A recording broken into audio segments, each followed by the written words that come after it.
Eu estou lendo um livro que se chama Quebrando o Hábito de Ser Você Mesmo, do Joe Dispenza.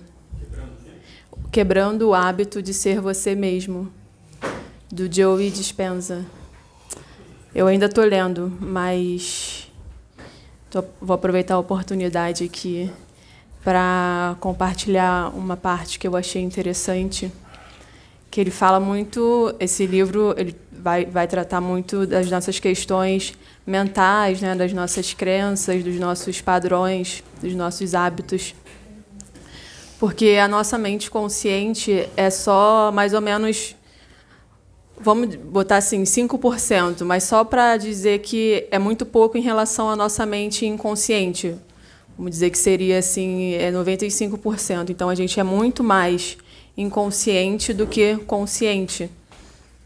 Né? E nessa parte inconsciente, ele fala que rodam como se fossem programas que a gente vai construindo esses programas ao longo da nossa história de vida, com as nossas relações, com as nossas vivências ao longo da vida. A gente vai construindo padrões de pensamento, padrões de comportamento, padrões até emocionais, que ficam como espécie de programas rodando na nossa mente inconsciente, mas que afetam na nossa forma de ser e estar no mundo, né, sem a gente perceber. Esses programas vão afetando. Né? Então, por exemplo, ele dá um exemplo da culpa. Né? É uma pessoa que tem um programa da culpa instalado. Né? Ela se sente muito culpada por tudo. Ela está sempre nesse lugar de culpa. Qualquer coisa que aconteça na vida, ela se coloca nesse lugar de culpa. Ela tem esse programa instalado na mente dela. Né? Numa relação, por exemplo, qualquer coisa que saia ali do esperado, um problema de comunicação ou qualquer outra coisa que seja simples, ela já se coloca nesse lugar de culpa, nesse exemplo que ele dá. E aí é como se fosse um programa instalado no inconsciente que roda ali sem a pessoa perceber, e quando ela vê, automaticamente ela está nesse lugar de culpa. Né? Porque ela ficou a vida inteira alimentando pensamentos que vão emanando uma informação para o organismo que vai produzir substâncias químicas que são compatíveis com esse sentimento de culpa. E ela vai fazendo isso durante anos e anos, ano após ano. E esse programa, né, fica ali no inconsciente, afetando as relações dela, afetando a forma dela de interpretar o mundo, a forma dela de vivenciar as experiências no mundo, sem ela perceber, porque está no inconsciente. Então, ela fica a vida toda alimentando esse padrão, né, estando nesse lugar nesse exemplo de culpa, mas também pode ser um exemplo de uma pessoa que alimenta mais um padrão de estresse, né? Uma pessoa enraivecida, ou uma pessoa que alimenta um padrão de insegurança, de vergonha, de qualquer padrão que rode ali no inconsciente, que a gente não percebe, que vai sendo alimentado durante a nossa vida, a partir dos nossos pensamentos, emanando essa mensagem para as nossas células produzirem essa substância química. E as nossas células vão recebendo essa mensagem ao longo de todos esses anos, né? Seja 5, 10, 15, 20, 30 anos, às vezes 40 anos, 50 anos, recebendo essa informação do cérebro. E aí as células, elas vão se modificando, elas modificam a estrutura dela para conseguir receber mais dessas informações que vêm do cérebro, para poderem produzir esse sentimento, essa energia de culpa. É como se elas ficassem assim viciadas em sentir isso, né? E elas modificam a estrutura dela quando elas se reproduzem, né? Quando vêm novas células, elas já vêm com essa informação modificada, e elas também, as nossas células, elas criam como se fosse uma tolerância à energia, à emoção a emoção referente que você está no padrão, nesse caso, a culpa. Então, o que isso afeta? Afeta que uma situação que gerava essa energia, ela fica tolerante a isso, então ela precisa de uma reação emocional mais intensa ainda.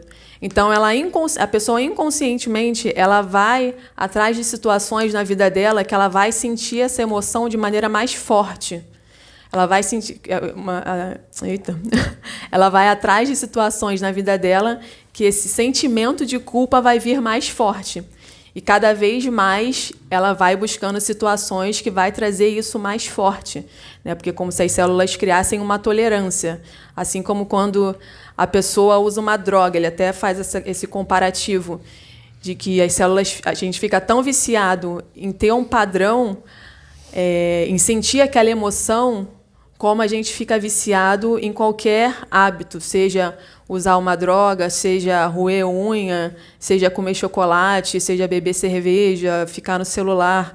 Qualquer hábito que a gente tenha e se torne um padrão vicioso, ele faz essa comparação de que, tanto quanto esses hábitos, essa forma de ser nós mesmos também é como se fossem viciantes. Então, sentir esse padrão, estar sempre nesse lugar de culpa, ou de enraivecido, ou de inseguro, ou qualquer outro padrão, né, que a gente acha que é nosso, na verdade é só esse programa que a gente instalou e alimentou durante toda a nossa vida. E que, para a gente transcender isso, realmente crescer, ter um desenvolvimento, né, na nossa vida, a gente precisa, e por isso que tem o título do livro, quebrar o hábito de sermos nós mesmos, que fazer, primeiramente, perceber que existe esse padrão, perceber, né, qual é o padrão, e transcender esse sentimento, essa emoção, essa forma de vivenciar, de experienciar a vida. E aí ele dá esse exemplo da culpa, né?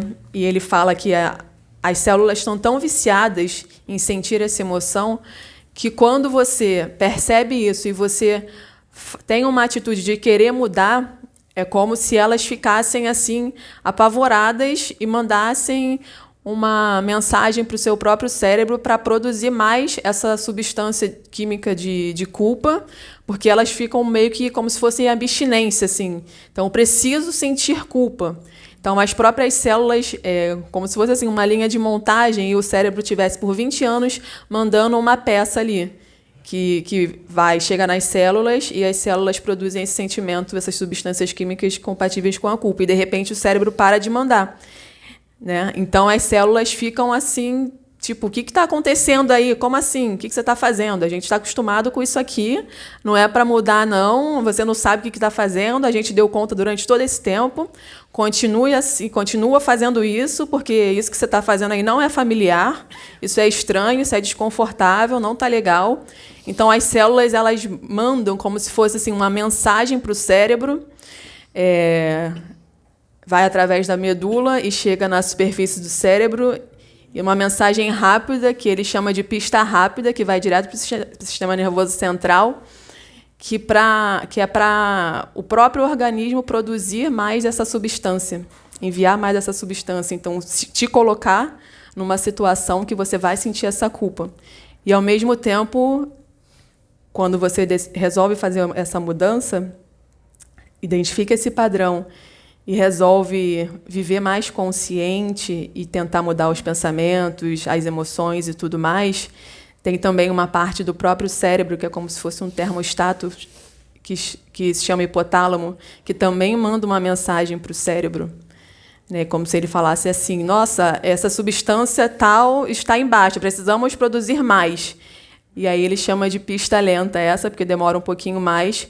Então, em questão de segundos, sem você perceber, de maneira inconsciente, né, seu cérebro começa a produzir pensamentos que vão vamos dizer assim, ativar esse programa que você está instalado no seu inconsciente. Ativar esse programa, no caso de culpa.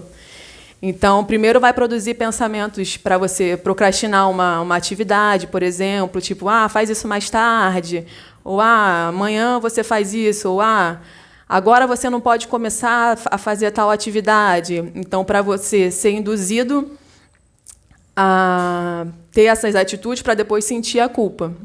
Tá? Isso o próprio organismo, não é. Antes de qualquer espírito vir, é nosso próprio organismo viciado naquele padrão, querendo que a gente continue naquele mesmo padrão, porque é o confortável, né? Porque é o que está acostumado, é o familiar. E aí, se isso não funcionar, né? Se isso não funcionar, o organismo continua.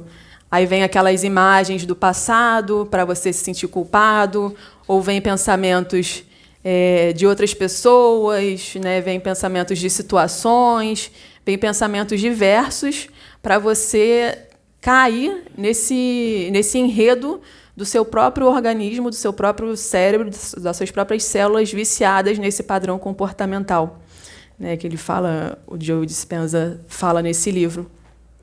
E aí ele fala, para a gente mudar isso, quebrar isso, não dá para a gente ficar identificado com esse sentimento, né? Com esse sentimento que é familiar. Porque se a gente for usar esse sentimento para fazer uma mudança na nossa vida, a gente nunca vai mudar, porque a gente não vai conseguir ser maior do que o sentimento, a gente não vai conseguir transcender essa forma de experienciar, de sentir.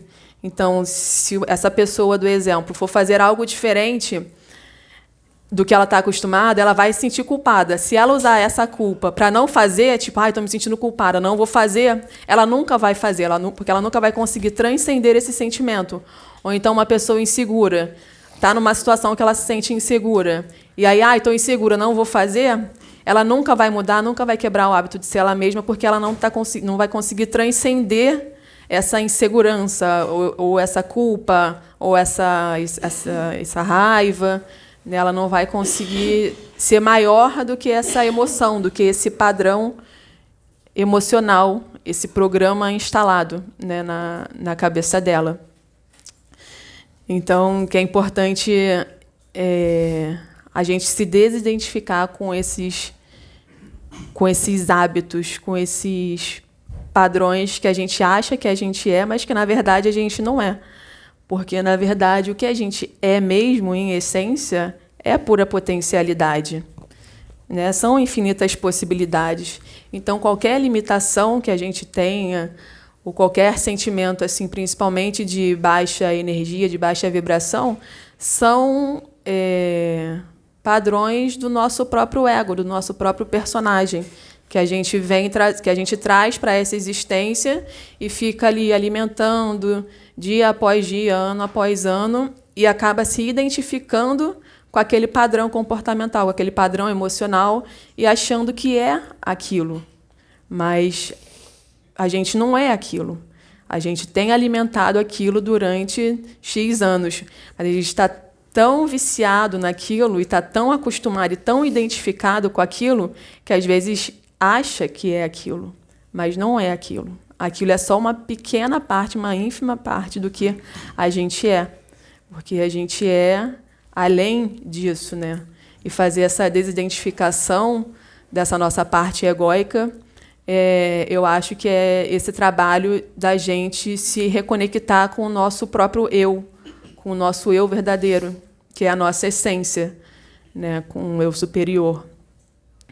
Fazer essa desidentificação. E é esse trabalho de dia após dia, de sentir esse sentimento desconfortável e agir apesar de. Né? Porque se a gente for ficar esperando não sentir o sentimento desconfortável, como ele fala, a gente nunca vai conseguir transcender, pensar além ou agir além do que aquele sentimento, do que aquele programa está colocando para a gente continuar na mesma forma de ser. Né? Então, é um trabalho que a gente vai fazendo dia após dia, também com tentativa e erro, com acertos e não acertos, que, na verdade, são só caminhos, né? São caminhos que a gente vai traçando, que a gente que muitas vezes vê como erros e acertos, mas são jornadas, e cada jornada é individual. Né? Cada um tem uma jornada, cada um tem programas específicos que vão ser transcendidos de maneiras específicas e em momentos específicos também, né?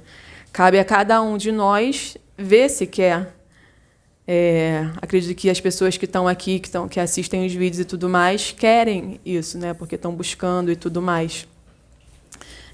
Fazer esse trabalho, né? Fazer essa é um trabalho mesmo, né? Essa lapidação, né? Esse sair desse eu conhecido e ir para esse eu que é mais amplo, que é infinita potencialidade, e instalar novos programas, assim, ampliar a forma de agir no mundo, ampliar a forma de sentir, ampliar a forma de se relacionar, né? Ampliar o contato interno, ampliar a espontaneidade, a verdade e tudo mais. Então, que esse é um trabalho que a gente está aqui para fazer, né? Cada um de nós, individualmente e coletivamente também, que é o trabalho de transcender o ego, transcender a matéria e tudo isso que a gente acha que é verdadeiro, inclusive essa imagem que nós temos de nós mesmos, que é só uma imagem.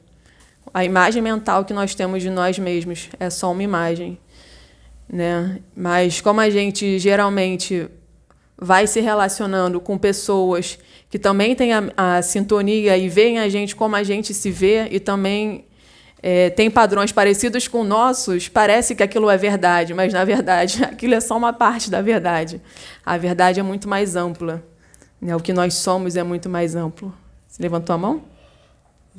Vem aqui para sair no microfone. Isso, em síntese, não seria um condicionamento mental? É um condicionamento. É um condicionamento. Aí ele chama de programas. É um condicionamento que nós temos. São vários condicionamentos, na verdade, né, que nós temos. Mas ele fala de forma assim, mais simbólica, né, para que se entenda. Não são programas tipo de forma concreta, de forma abstrata, né, uma maneira de falar, uma outra maneira de falar, para que, de repente, uma pessoa que não entenda o que é um condicionamento, né, não saiba, não consiga alcançar o significado dessa palavra, aí ele traz dessa outra forma, como programas. Por isso a importância do autoconhecimento, né? Para você se observar, para você perceber isso. Você fica rodando e nem se dá conta. E a importância do parar, né? Do pausar, porque, principalmente hoje em dia, a gente vive num mundo tão agitado que a gente tem que estar o tempo todo ocupado, o tempo todo pensando, e não pausa, né? Não pausa para respirar, para observar o que está acontecendo consigo, observar como tem sido até agora, né? É isso, se conhecer. Alguém quer falar alguma coisa, gente? Compartilhar uma vivência? Os vícios que a gente tem são um exemplo disso, né? E, assim, as coisas mais simples, até uma mania, né, que a gente tem de fazer alguma coisa, ou até, né, o vício das substâncias, né, do sexo promíscuo, entendeu? Então, assim, os vícios, eles não vão só em uma coisa só, das coisas mais graves, eles vão até os hábitos que a gente tem e as coisas, tipo, do dia a dia, exemplo, uma fofoca, ou você falar mal de alguém, ou você até pensar algo de alguém, entendeu? Então, assim, é quando você fala para o seu corpo, assim, não, eu vou parar. Aí você vai continuando, isso vai parecendo estranho no começo, porque é igual como fosse um outro vício normal. Mas é tudo, sabe, se enquadra nisso, entendeu? Tudo, do que você falou. Tudo se enquadra nisso. E é isso, e é viver, é tipo Narcóticos Anônimos, só por hoje. A gente mudar, senão bate ansiedade. Se eu não conseguir sustentar esse novo padrão, cara, só por hoje. Quer? Vem cá, Roberto. Eu vou falar através de um exemplo. Na rua que eu moro tem uma senhora muito idosa e que, de certa forma, está até abandonada pela família. Então, ela tem TOC, transtorno obsessivo compulsivo. Ela fecha a porta, porque de manhã cedo eu varro a rua, né? Aí ela vai e volta para conferir se o portão está realmente fechado. Aí ela vai, volta. Isso às vezes se repete 2, 3 vezes. Aí eu conversei com ela e falei assim, a senhora tem TOC? Ela falou assim, será que eu tenho? Porque a senhora vai no portão, verifica se está fechado, volta. Sabe o que ela fez? Ela repetiu 6 vezes. Aí eu falei assim, caramba, eu não devia ter falado nada, porque poderia ter ficado em 2 e 3. Né?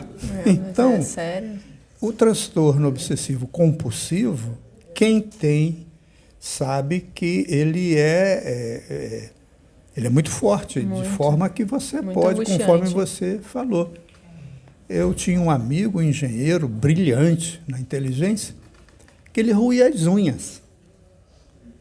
Mas ele foi subindo na hierarquia e ele chegou a CEO. Então ficava muito feio, né? Ele, numa reunião, como CEO, ficar roendo unha. Então ele fez um esforço louco e conseguiu parar de roer as unhas. Né? Porque essas coisas, esses hábitos, parecem uma irracionalidade, mesmo para o indivíduo que se considera muito racional. É assim, por que eu faço isso? Né? Aí eu fico assim com meus botões, imaginando que deve ser algo que a pessoa já está trazendo também de existências passadas. Pode ser também. Traumas que a pessoa vivenciou, né, que ela não conseguiu, de certa forma, se libertar. Né? Esses condicionamentos mentais, todos nós, seres humanos, temos. Tem. E a gente nem percebe. Eu preciso acordar de manhã e lembrar que meu nome é fulano, que eu tenho essa profissão, que eu tenho que ir em determinado local. Senão, se a gente acordasse zerado, seria um inferno astral. Né? Então, é o problema do 8 ou do 80. Né? Aliás, Joana de Ângeles coloca isso muito bem. A sociedade viveu um período histórico no 8, na castração intelectual. Aí foi para o laissez-faire, foi para o 80. Ou seja, o 8 é ruim, mas o 80 também é ruim. Exatamente. Né? Ficar ali no meio termo. Esse é o grande trabalho, né, que os filósofos antigos já chegaram a essa conclusão, que o caminho do meio é sempre o melhor caminho. Difícil é a gente achar esse... Difícil, não vou dizer difícil, mas o ponto é a gente achar esse equilíbrio, né? Esse equilíbrio e, ao mesmo tempo, sem ficar numa estagnação, né? Porque senão a gente cai nesse mesmo padrão, aí fica só numa repetição, né, de vida, sem a criatividade, sem a autenticidade que é própria do nosso ser, né?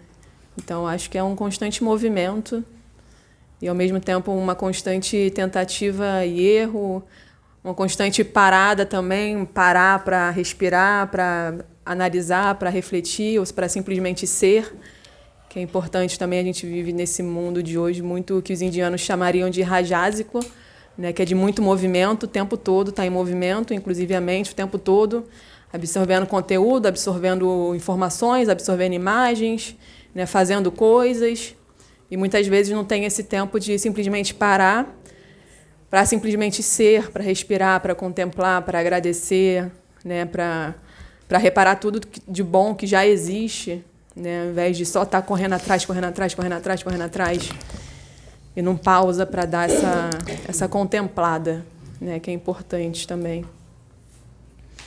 Mais alguém quer falar alguma coisa? Não? Então tá bom. Obrigada, gente. Boa noite.